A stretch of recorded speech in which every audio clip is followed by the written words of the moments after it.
राकेश सिन्हा जी से बातचीत की, जो सवाल यहाँ पे उठे हैं उन सवालों को उनसे पूछा है। राकेश सिन्हा जी,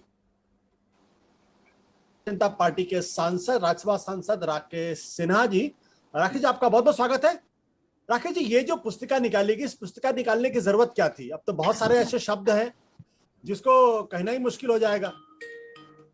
देखिए, हर साल लोकसभा सेक्रेटरी सचिवालय के द्वारा एक पुस्तिका जारी होती है जिसमें ऐसे शब्दों को का वर्णन होता है जिसको किसी न किसी कॉन्टेक्स्ट में सदन में उपयोग करने पर स्पीकर के द्वारा या राज्यसभा के सभापति उपसभापति के द्वारा असंसदीय करके हटाया गया है और उसमें सबकी सहमति रहती है। जैसे मैंने किसी को बोला कि आप किसी मेंबर को बोला कि आप झूठ बोल रहे हो और आप झूठ हैं, तो झूठ शब्द अपने आप में खराब नहीं है, लेकिन चूंकि मैंने एक सदस्य को झूठा कहा तो उस वक्त झूठा शब्द निकाल दिया जाएगा। किसी को मैंने बोला कि आप असत्य बोल रहे हैं तो उस वक्त वो असत्य शब्द निकाल दिया जाएगा। यानी असत्य और झूठा शब्द को किस कॉन्टेक्स्ट में बोलना है, किस रूप में बोलना है, यह महत्वपूर्ण हो जाता है। राज्यसभा और लोकसभा की जब प्रोसीडिंग चलती है तो रिपोर्टर्स इसको नोट करते हैं, फिर उनकी एक कमेटी होती है जो ऐसे शब्दावलियों को जारी करती है। इसको विपक्ष गलत रूप में समझ रहा है, गलत रूप में पेश कर रहा है। आज लोकसभा के माननीय अध्यक्ष ने स्पष्ट कर दिया कि किसी के बोलने पर कोई पाबंदी नहीं, संदर्भ के अनुकूल शब्दों का चयन होता है, शब्दों को प्रोसीडिंग से बाहर किया जाता है। स्पीकर महोदय ने यह जरूर कहा कि बैन नहीं किया गया है, बोलने पर किसी तरीके की पाबंदी नहीं है, लेकिन यह गारंटी नहीं दी है कि बोलने के बाद इन शब्दों को एक्सपंज नहीं किया जाएगा या विलोपित नहीं किया जाएगा।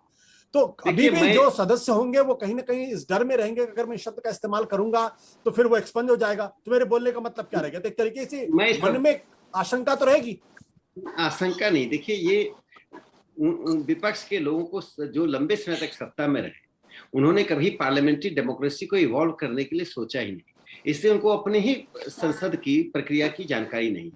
यदि मैंने आशुतोष जी किसी को कहा आप झूठ बोल रहे हैं तो उस वक्त उस शब्द निकाला जाएगा कि आप किसी सदस्य को नहीं कह सकते झूठ बोल रहा है। मैं एक बात आपको याद दिलाना चाहता हूँ, मैं आपके शो में था, बहुत पुरानी बात है, IBN 7 में। तब मैं ना राज्यसभा का सदस्य था ना भारतीय जनता पार्टी का मेंबर था। भारतीय जनता पार्टी की एक महिला नेता ने किसी शब्द का प्रयोग किया और उस शब्द का प्रयोग राजनीतिक दृष्टि से लोग कर रहे थे।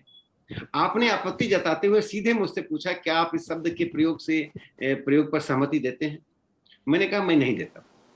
अब देखिए, एक सब्जेक्टिव इशू है कि शब्दों का चयन, शब्दों का प्रयोग, शब्दों का संदर्भ, इन तीन बातें बहुत ही महत्वपूर्ण है संसदीय जनतंत्र में।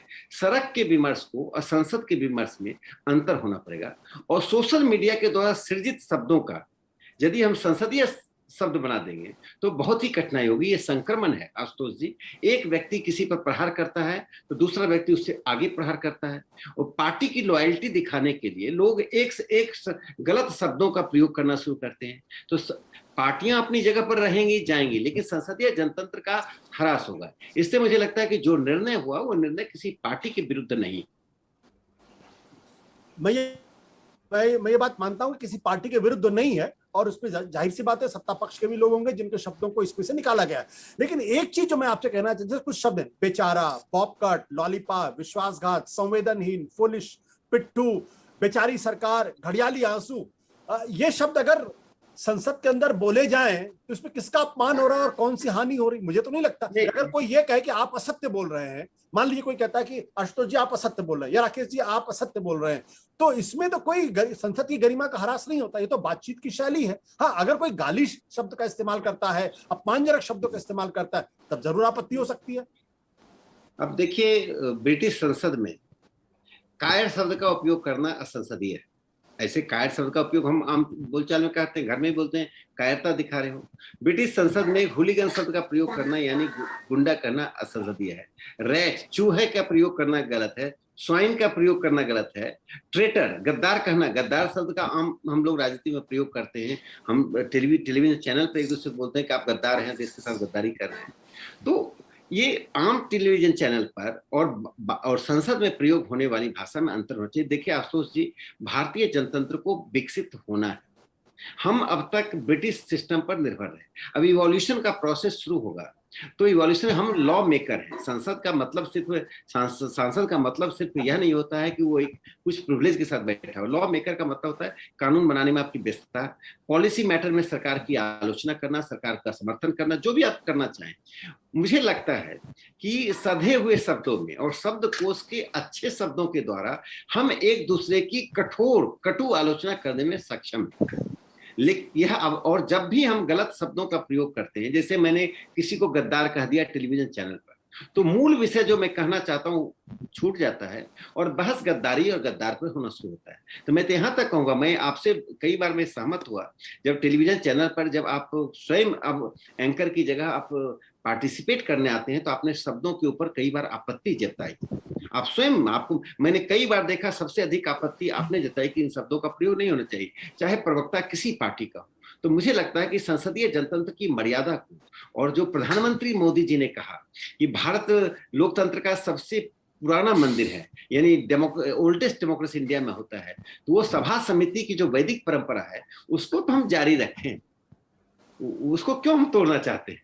बिल्कुल बिल्कुल जारी रखें, उसमें किसी को कोई आपत्ति नहीं हो सकती है। लेकिन अगर कोई संसद के अंदर खड़े होकर ये कहना चाहे आप इनकॉम्पिटेंट हैं, या सरकार इनकॉम्पिटेंट है, या सरकार निकम्मी है, या आप जो है आप हिपोक्रेसी कर रहे हैं, अगर ऐसे शब्दों का इस्तेमाल होता है तो उसमें आपत्ति क्यों होनी चाहिए भाई? अगर कोई विपक्ष की सरकार, विपक्ष का नेता अगर किसी को सरकार को निकम्मा नहीं कहेगा या इनकॉम्पिटेंट नहीं कहेगा या कहेगा हिपोक्रिटिकल है, तो कहेगा क्या? सरकार की नीतियों की आलोचना कैसे करेगा? नहीं, आज लोकसभा के अध्यक्ष श्री ओम बिरला जी ने जो प्रेस कॉन्फ्रेंस में बताई बात, उसको एक स्पष्ट तरीके से रखा, हम किसी शब्द के खिलाफ नहीं, वो स्पीकर निर्णय करेगा कब किस शब्द को निकालना है।